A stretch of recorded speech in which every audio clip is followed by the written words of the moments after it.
আসসালামু আলাইকুম। আজকের ব্লগটি শুরু করলাম সকাল থেকে। সকালে চা আর বিস্কিট খাওয়ার পরে পাশেই একটা দোকান আছে, ওইখানে গেলাম কিছু সবজি আনতে। যেহেতু আমি প্রতিদিনই সবজি কিনে এনে তারপরে রান্না করি, আমার কাছে ভালো লাগে ফ্রেশ সবজিটা রান্না করতে। তো এখানে আমি যেই সবজিগুলো আনছিলাম, আর সাথে ছিল ডিম, আর ছিল লেবু, বাবুদের জন্য কলা নিয়ে আসছিলাম। যেহেতু আমার বাসায় প্রতিদিনই কলা লাগে, আমার দুই ছেলের কলা খুব পছন্দ, তো ওদের জন্য কলা আনতে হয়। তো আজকে একেবারে পাকা কলাটা পাই নাই, তাই একটু আধা কাঁচা কলা নিয়ে আসছি। ধনিয়া পাতাও আনছিলাম, তো দোকানে বেশি ভালো একটা ধনিয়া পাতা ছিল না, তাই অল্প করেই আনছি। আর পটল আনলাম। তো ধনিয়া পাতাটা কিন্তু শীতের সময় যে কোনো তরকারিতে দিলেই খেতে অনেক বেশি ভালো লাগে। শীতের সময় আমি সব তরকারিতেই ধনিয়া পাতা দিই, আমার কাছে অনেক ভালো লাগে।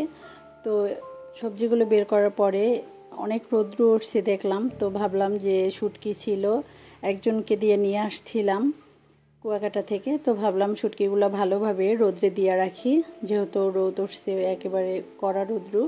তো শুটকি শুকিয়ে তারপরে যদি ডিপ ফ্রিজে সংরক্ষণ করা হয় তাহলে কিন্তু অনেক ভালো থাকে।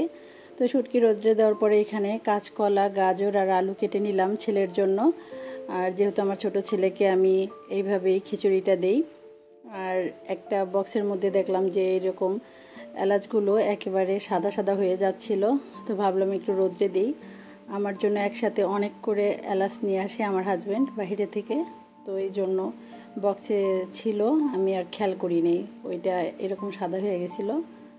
আর অন্যদিকে 1 কেজির মতো হলুদ আনছিলাম, হলুদটা ভাঙে আমি গুঁড়া করে নেই, এতে করে তরকারি কালার অনেক বেশি ভালো আসে। তো এখানে মুরগির ডিম নিয়েছিলাম, দেশি মুরগির ডিম আর ব্রয়লার ডিম। পুডিং বানাইতে বললো আমার ছেলে, তো ভাবলাম সময় হলে বানাবো, তাই ফ্রিজ থেকে আগেই নামিয়ে রাখছি। আর অন্যদিকে যেই কৌটাগুলো ছিল আমি সব ধরনের মশলা রাখি, ওইগুলো আজকে একটু ভালোভাবে ডিপ ক্লিন করলাম। উপর দিয়ে ময়লা জমা যায়, তো ভাবলাম যে এগুলো থাকা অবস্থায় উপরের ময়লাটা ভালোভাবে পরিষ্কার করে নেই। আর মশলার বক্সগুলো যদি অপরিষ্কার থাকে তাহলে কিন্তু রান্না করার সময় খুব বেশি খারাপ লাগে দেখতে, আর আমার কাছে ভালোও লাগে না। এইরকম বক্সগুলো কিন্তু অনেকের বাসায় আছে, এতে করে সুবিধা হয়, সব মশলাগুলো একসাথেই রাখা যায়, রান্নার সময় বারবার খুঁজে নিতে হয় না। হলুদ, মরিচ, লবণ, তারপরে ধনিয়া গুঁড়া, এলাচ, তেজপাতা সব কিছুই কিন্তু একসঙ্গে রাখা যায়।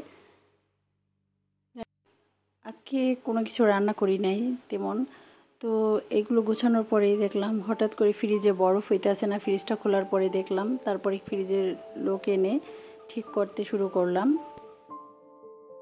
ফ্রিজের এই অবস্থাটা দেখে মনটাই খারাপ হয়ে গেল, তাড়াতাড়ি করে ফ্রিজের লোককে কল করলাম, তো তারা সন্ধ্যার দিকে আসছে আর তারপরে কাজ শুরু করলো। আসলে ফ্রিজ নষ্ট থাকলে কিন্তু খুবই খারাপ অবস্থা হয়ে যায়, ফ্রিজে অনেক ধরনের জিনিস থাকে যা হুট করেই কোনো জায়গায় রাখা সম্ভব না। তো আজকের ভিডিওটা এই পর্যন্তই, কেমন লেগেছে অবশ্যই জানাবেন। আল্লাহ হাফেজ।